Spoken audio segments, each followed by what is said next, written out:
Hello students, I am Professor Chiranjit Adhikari, and on this video lecture we will discuss about human resource management and human resource policies. Now firstly we will look at human resource management. Now in order to deal with human resource management, it is very evident that the human resource management means the management of human resources, that is basically about employees. कि अगर जब भी हम human resource management के बारे में पढ़ रहे हैं, मतलब कि हम लोग किससे डील करने वाले हैं, एम्प्लॉयज़ से डील करने वाले हैं ना. एम्प्लॉयज़ का मैनेजमेंट हम लोग किस तरीके से कर सकते हैं. तो जब भी हम ह्यूमन रिसोर्स मैनेजमेंट की बात करते हैं तो ये जो प्रोसेस है इसमें हम लोग क्या करते हैं, हम लोग ह्यूमन रिसोर्स को डील करते हैं. और किन किन चीज़ों में डील करते हैं, जैसे कि उनकी हायरिंग, मतलब उनको कैसे रिक्रूट करना है, कितना रिक्रूट करना है, ऑल रिगार्डिंग दैट. कैसे उनको ट्रेनिंग प्रोवाइड करना है, कैसे उनका डेवलपमेंट करना है, कैसे उनको कंपनसेशन प्रोवाइड करना है, किस तरीके से उनको मोटिवेट करना है, किस तरीके से इंफॉर्मेशंस कम्युनिकेट करना है, मतलब एवरीथिंग रिगार्डिंग द एम्प्लॉयज़, कि कैसे उनका परफॉर्मेंस को हमको अप्रेज करना है. ये सारी चीज़ें जो हैं जब हम लोग करते हैं तो ये सारी चीज़ें आ जाती हैं अंडर ह्यूमन रिसोर्स मैनेजमेंट. तो बेसिकली ह्यूमन रिसोर्स मैनेजमेंट का मतलब क्या हो गया कि ये एक ऐसा अप्रोच है, एक ऐसा सिस्टम है जहाँ पे एम्प्लॉय को हम लोग किस तरीके से एक्वायर करेंगे, ऑर्गेनाइजेशन में कैसे लाएंगे, उसको कैसे काम करवाएंगे, कैसे उसको डेवलप करेंगे, कैसे उसको मैनेज करेंगे, कैसे उसे मोटिवेट करेंगे और कैसे हम लोग उसको ऑर्गेनाइजेशन में एक इम्पॉर्टेंट पर्सन की तरह रखें ताकि ऑर्गेनाइजेशन उससे बेनिफिट अचीव कर सके, है ना. तो इसका मतलब हर ऑर्गेनाइजेशन जब ह्यूमन रिसोर्स मैनेजमेंट करता है तो उसका अपना एक प्राइम ऑब्जेक्टिव होता है कि उसको एम्प्लॉय से अपने ऑर्गेनाइजेशन का ऑब्जेक्टिव को पूरा करवाना है, जिसके लिए उसका मैनेजमेंट, एम्प्लॉयज़ का मैनेजमेंट करना बहुत ही ज़रूरी होता है. तो आगे जब हम लोग पढ़ेंगे तो हम लोग आगे देखते हैं इसमें, that is functions of human resource management. Now the functions have been classified into three, that is managerial function, operative function and advisory function. Now first of all we will discuss about managerial function. Now जैसे management के functions होते हैं, planning, organising, staffing, directing, controlling, उसी तरीके से हम लोग जब यहाँ पे ह्यूमन रिसोर्स मैनेजमेंट जो हम लोग पढ़ेंगे और उसके जब मैनेजरियल फंक्शंस के बारे में डिस्कस करेंगे तो उसमें आ जाएगा human resource planning, organising, directing and controlling. ठीक है, staffing is also an part, but staffing तो हम लोग ह्यूमन रिसोर्स मैनेजमेंट उसी के बारे में डील करना है. नाउ ह्यूमन रिसोर्स प्लानिंग का मतलब हो गया कि जहाँ पे हमारे पास आज कितने एम्प्लॉयज़ हैं और आने वाले टाइम पे कितने एम्प्लॉयज़ हमें और चाहिए होंगे, इन चीज़ को जब हम लोग एस्टिमेट कर लेते हैं कि मेरा मैन पावर रिक्वायरमेंट कितना है, मेरा कितना सप्लाई है एम्प्लॉय का और मेरा कितना डिमांड है. अगर ज़्यादा एम्प्लॉय है मेरे पास, जितना होना चाहिए उससे ज़्यादा, तो हमें निकालना होगा, अगर कम है तो हमें और लाना होगा. ये सारी चीज़ें जो है ये हम लोग प्लानिंग करते हैं ताकि ऑर्गेनाइजेशन का काम हमेशा स्मूथली चले और ऑर्गेनाइजेशन के काम पे कोई फ़र्क ना पड़े. इसलिए प्रॉपर प्लानिंग का होना बहुत ही ज़रूरी होता है. इसके अलावा जो सेकेंड मैनेजरियल फंक्शन है वो है हमारा ऑर्गेनाइजिंग, कि आपको जब भी एम्प्लॉय एक रिक्रूट करना है तो आपको पता होना चाहिए कि उस एम्प्लॉय को आप कौन सा पोजीशन देने वाले हो, उस एम्प्लॉय का सीनियर कौन होगा, उस एम्प्लॉय के अंडर कौन काम करेगा, उस पोजीशन को फिल करने के लिए जो एम्प्लॉय हमको या जो पर्सन हमको चाहिए उस पर्सन के क्या क्या क्वालिफिकेशन होना चाहिए, क्या क्या क्वालिटीज़ होने चाहिए.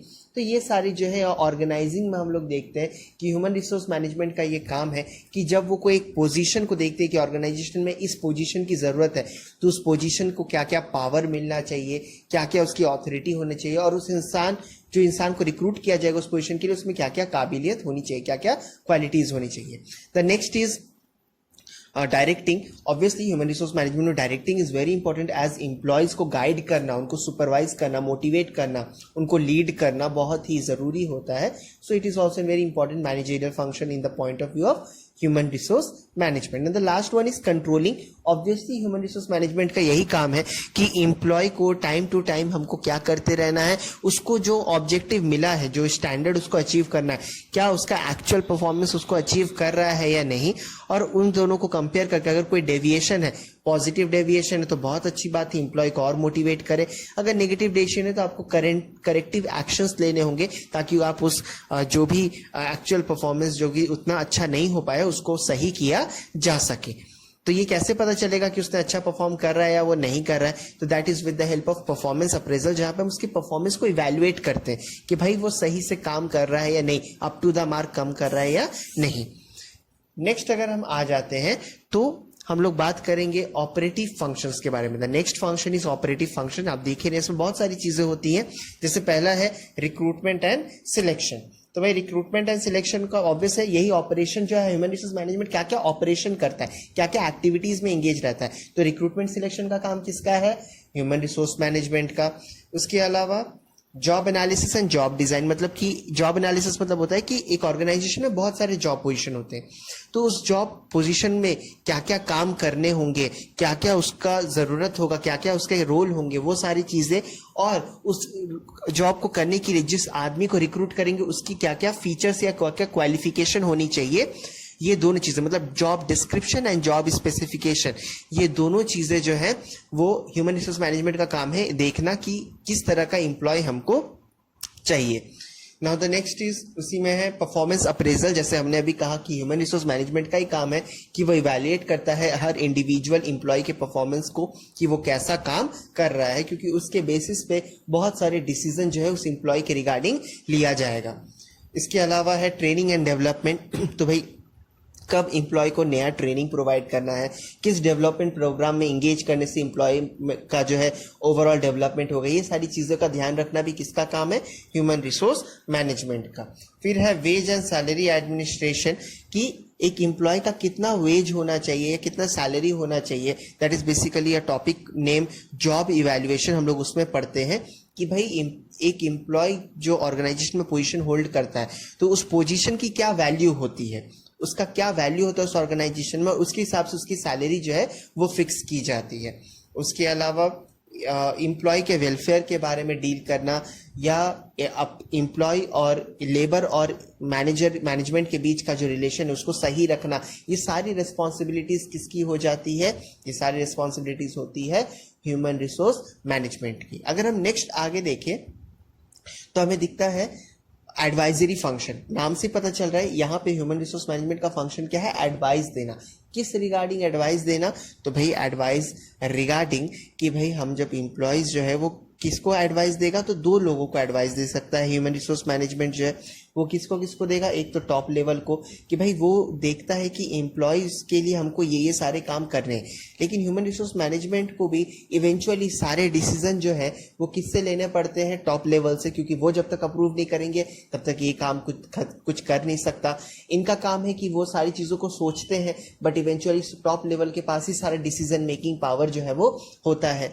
तो इसीलिए ये एडवाइस करते हैं टॉप लेवल मैनेजमेंट को रिगार्डिंग वेरियस टॉपिक्स या regarding various issues about employees, and also advice to the departmental heads कि हर डिपार्टमेंटल हेड को भी ये ह्यूमन रिसोर्स मैनेजमेंट बहुत तरह के एडवाइस प्रोवाइड करता है, उनसे इंफॉर्मेशन लेता है, इवैल्यूएट करता है, एनालाइज करता है, और फिर देखता है कि भाई किस डिपार्टमेंट में एम्प्लॉय की ज़रूरत है या किस डिपार्टमेंट में आने वाले दिनों में एम्प्लॉय की ज़रूरत पड़ेगी।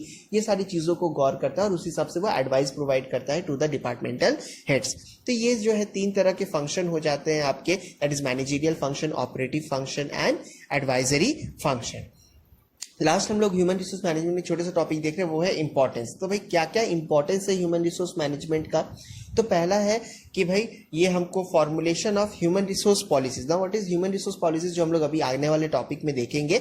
तो भाई ह्यूमन रिसोर्स पॉलिसीज को फ्रेम करने में ये हम लोग को क्या करता है? हेल्प करता है, क्योंकि ह्यूमन रिसोर्स मैनेजमेंट जो है वो ह्यूमन रिसोर्स से रिगार्डिंग सारी चीज़ों को देखता है। तो क्या क्या रूल्स एंड रेगुलेशन होने चाहिए जिसको फॉलो करते हुए एम्प्लॉय काम करेंगे, ये पॉलिसीज भी कौन फ्रेम करता है, फॉर्मुलेट करता है? Human resource management. इसका इम्प्लीमेंटेशन भी कौन देखता है कि सारे एम्प्लॉयज को फॉलो कर रहे हैं या नहीं, ये भी कौन देखता है?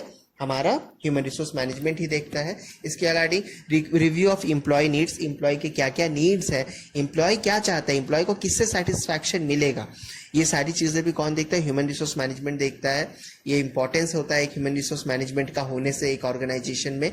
डेवलपमेंट ऑफ सोशल वेलफेयर, तरह तरह की चीजें होती है, सिर्फ पैसा ही एम्प्लॉय को मोटिवेट नहीं करता, there are other factors which also motivate an employ.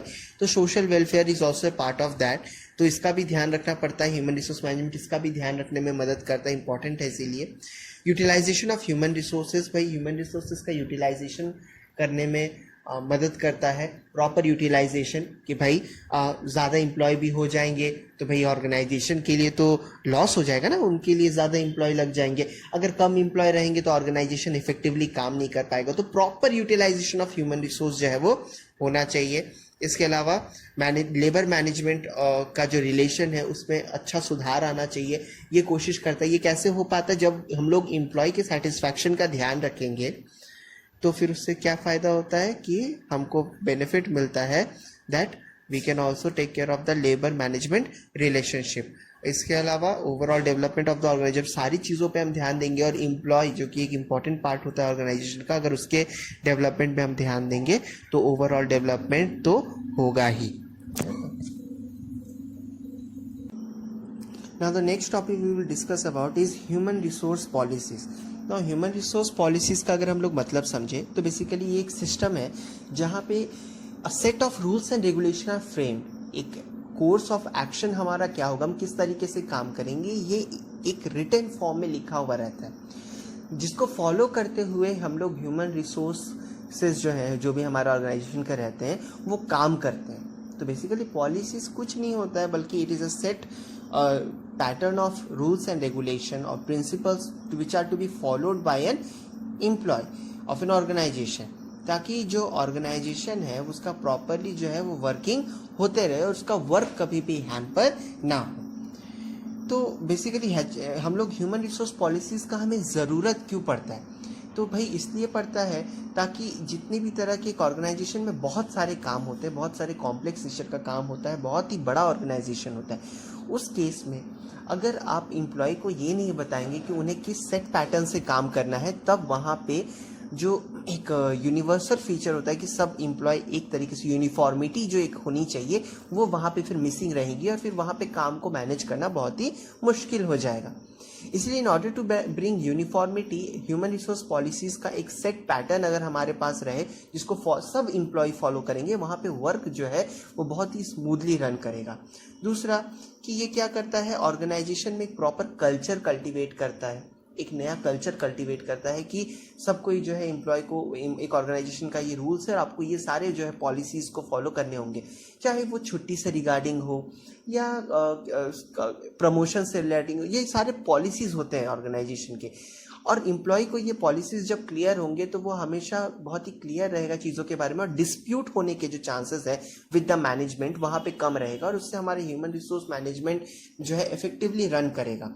इसके अलावा ह्यूमन रिसोर्स पॉलिसीज के जो भी पॉइंट्स रहते हैं वो एक एम्प्लॉय को सुपरवाइज करता है कि उसे ऑर्गेनाइजेशन में किस तरीके से काम करना है। तो इससे क्या होता है कि ऑर्गेनाइजेशन का जो वर्क फ्लो होता है वो कभी भी डिस्टर्ब नहीं होता है, और ह्यूमन रिसोर्स पॉलिसीज जो है वो कंसिस्टेंस रहता है, कंसिस्टेंसी रहती है उसमें, मतलब कि it does not change over a period of time again and again, bar bar change नहीं होता है over a period of time. ये अगर एक बार पॉलिसीज बन जाती हैं तो फिर ये बहुत लंबे समय तक रहती है। हाँ, बदलाव आते हैं लेकिन उतने जल्दी बदलाव नहीं आते जितने कि जैसे कि काम जो है वो बार बार जिसमें रुकावट है। तो इसीलिए ह्यूमन रिसोर्स पॉलिसीज क्या करता है, कंसिस्टेंसी देता है कि हाँ ये पॉलिसीज जो ये रूल्स हमको फॉलो करना है और ये बार बार बदले नहीं जाएंगे ना। हम लोग बात करते हैं इस सबसे लास्ट और इम्पॉर्टेंट टॉपिक की, that is procedure for human resource policy formation, कि भाई ये जो ह्यूमन रिसोर्स पॉलिसी हम बनाते हैं कैसे इसको बनाया जाएगा। ठीक है, तो सबसे पहला स्टेप जो है वो आप देख रहे हैं, establish need for a policy, कि भाई जो भी आप पॉलिसी आप बनाना चाहते हो तो आप पॉलिसी वो क्यों बनाना चाहते हो, ठीक है, क्या ज़रूरत है। तो भाई पॉलिसी बनाने का इसलिए ज़रूरत है क्योंकि ऑर्गेनाइजेशन में एक सेट पैटर्न में काम हो, है ना। तो ऑर्गेनाइजेशन में क्या क्या चीज़ें होनी चाहिए वो सारी चीज़ें एक जगह हो ताकि सब कोई अपने मर्जी का ना करे, सबके लिए एक ही रूल्स एंड रेगुलेशन जो है वो सब कोई फॉलो करे, सब कोई को एक ही जो है प्रिंसिपल को फॉलो करना है ना। तो एम्प्लॉय में कंसिस्टेंसी आनी चाहिए। ये सारी चीज़ें जो है, ये सारी चीज़ों को देखते हुए हम पहले ये डिसाइड करते हैं कि हमें एक पॉलिसी बनाना है या नहीं। अब मान एक छोटा सा ऑर्गेनाइजेशन है, तो छोटा सा ऑर्गेनाइजेशन में बहुत सारी हेवी पॉलिसीज बना के कोई फायदा नहीं, बट बड़ा ऑर्गेनाइजेशन जहाँ पे हर इंडिविजुअल को डील करना बहुत ही मुश्किल हो जाता है, वहाँ पे प्रॉपर पॉलिसीज, स्ट्रिक्ट पॉलिसीज का होना बहुत ही ज़रूरी होता है in order to have a grip over the employees, कि हम ऑर्गेनाइजेशन से कि एम्प्लॉय से जो काम करा रहे हैं उसमें मेरा एक बहुत अच्छा कंट्रोल रहे, है ना। सेकेंड स्टेप जो है डेवलप पॉलिसी कंटेंट। भाई मेरे पॉलिसी में क्या क्या कंटेंट होना चाहिए, किन किन चीज़ों के बारे में डील करना चाहिए, वो हम लोग देखेंगे। तो भाई क्या क्या चीज़ों के बारे में डील करना चाहिए कि भाई एम्प्लॉयमेंट या लेबर स्टैंडर्ड्स क्या होने चाहिए, है ना, हेल्थ एंड फैसिलिटी क्या होगा, ह्यूमन राइट्स कैसे फॉलो करना है, वर्कर का कंपनसेशन किस तरीके से तय किया जाएगा, कौन कौन से लॉज का फॉलो किया जाएगा, जितने भी लीगल रूल्स एंड रेगुलेशन है उन सबको फॉलो किया जाना चाहिए। ये सारे जो है कंटेंट जो है वो सारे इसमें इंक्लूड जो है वो किया हुआ होना चाहिए ना। Third step is draft the policy, कि अब हम क्या करेंगे, पॉलिसी को ड्राफ्ट करेंगे। और इसमें क्या क्या लिखना होगा, पहला होगा जैसे मानो कि पर्पस, कि ये पॉलिसी जो है ये आप क्यों, किस पर्पस से आप इसको बना रहे हैं। फिर उसका स्कोप, कि भाई ये पॉलिसी किन किन लोगों पे लागू होगा। हो सकता है कि ऑर्गेनाइजेशन में 3 वर्ग के लेबर काम करते हैं, तो तीनों वर्ग के लिए हो सकता है सेम रूल्स एंड रेगुलेशन नहीं होगा। जो लोअर स्केल के होंगे उसके लिए अलग रूल्स एंड रेगुलेशन, जो उसके ऊपर होगा उसके अलग रूल्स एंड रेगुलेशन, अलग से पॉलिसीज बने होंगे सबके लिए। तो वो पॉलिसीज किसका स्कोप कितना दूर तक है, वो किस पे अप्लाई होता है, वो बताना जरूरी है। स्टेटमेंट, एक्चुअल जो हमारे रूल्स जो स्टैंडर्ड हमको फॉलो करना है वो सारे स्टेटमेंट वाइज दिए हुए होने चाहिए। उसके बाद रिस्पॉन्सिबिलिटीज, आपको किसकी क्या रिस्पॉन्सिबिलिटीज होगी, कौन किस चीज के लिए अकाउंटेबल होगा, ये सारी चीजें आपको पॉलिसी में बता देनी है। डेफिनेशन, जो भी पॉइंट्स है, मतलब कि अगर मानो कोई नया टर्म है तो उसके डेफिनेशन आपको क्लियरली बताना है। जैसे मानो अगर लिखा हुआ है डिसेबिलिटी, तो भाई आपके हिसाब से, आपकी कंपनी के हिसाब से डिसेबिलिटी आप किसको कंसीडर कर रहे हैं, है ना। अगर आप डिसेबिलिटी किसको, डिस्क्रिमिनेशन, अगर डिस्क्रिमिनेशन किस बेसिस पर आप डिस्क्रिमिनेशन की बात कर रहे हैं, या अगर आप वायलेंस की बात कर रहे हैं, या प्रोहिबिटेड है, ये सब चीजें करना मने, तो प्रोहिबिटेड ग्राउंड्स, तो भाई प्रोहिबिटेड क्या क्या चीजें हैं वो क्लियर होना चाहिए। मतलब अगर आपको एक वर्ड डाल रहे हैं और उस वर्ड के बहुत सारे मीनिंग हो सकते हैं, तो आपको उस वर्ड का क्लैरिफाई करना पड़ेगा कि वो एक्चुअल में यहाँ किस चीज के बारे में बता रहा है। इसके अलावा ये डिफाइन करने के बाद क्वेश्चन एंड रेफरेंस, अगर मानो कोई पर्सन जो है, पोजीशन एम्प्लॉय जो है, वो अगर अप्रोच करे तो वो उसके दिमाग में अगर कोई क्वेश्चन होता है तो वो सारे क्वेश्चंस आपको पहले ही दिमाग में रखने कि ये क्वेश्चन सवाल उठ सकता है, उसके रिगार्डिंग आपको पहले से उसको रेफरेंस दे देना है कि आपको ये सवाल का जवाब कहाँ मिलेगा, या आपको किससे जाके इसके बारे में पूछना है। और फिर उसके बाद सारे किस डेट से आप जब ये पॉलिसी बना रहे हो तो किस डेट से ये लागू होगा पॉलिसी, वो डेट आपको मेंशन कर देना है। एंड फाइनली आपको अप्रूवल के लिए भेजना होगा कि भाई किससे आपको अप्रूव करवाना है, कितने डेट तक और कितने दिन के अंदर इसको अप्रूव करवा लेना है। ये सारी चीजें मेंशन करते हुए आपको क्या करना है, पॉलिसी को बनाना है ना। उसके बाद जैसे ही आप ये पॉलिसीज में आप जब कंटेंट आप सारा ड्राफ्ट कर लोगे, आप एक ड्राफ्ट बना लोगे, है ना, एक रिटन फॉर्म में बना लोगे, तो अब आप क्या करोगे, जितने भी प्रोसीजर है, instruction for carrying out the policy, वो सारे आपको क्या करना है, मेंशन कर देने कि भाई ये जो पॉलिसी आप बना रहे हैं, है ना, ये जो पॉलिसी आप बना रहे हैं, तो फिर ये जो पॉलिसी जो आप बना रहे हैं, तो भाई इसका प्रोसीड्योर, इसमें क्या क्या प्रोसीड्योर फॉलो करने, बहुत सारी चीज़ों के प्रोसीजर दिए हुए होंगे, उन प्रोसीजर्स को भी आपको इसमें क्या करना है, मेंशन करना है कि भाई आपको किसके पास जाना है, इस चीज़ के लिए किसको देना होगा, इस चीज़ के लिए आपको किससे पूछना है, ये सारी चीज़ें जो है वो हमको बतानी पड़ती है। फिर उसके बाद रिव्यू किया जाता है, जो टॉप, जैसा हमने बोला कि ह्यूमन रिसोर्स मैनेजमेंट कुछ भी करे, इवेंचुअली उसको किसके पास जाना है, टॉप लेवल के पास जाना है, क्योंकि फाइनली जो पॉलिसी फॉर्मुलेशन का जो राइट है वो किसको मिलता है, टॉप लेवल को। तो अब ये क्या करेंगे, रिव्यू करने के लिए खुद रिव्यू पहले करेंगे और उसके बाद अप्रूवल के लिए किसके पास भेजेंगे, टॉप लेवल मैनेजमेंट के पास भेज देंगे फाइनल अप्रूवल के लिए, या जो भी गवर्निंग बॉडी होगी जिनको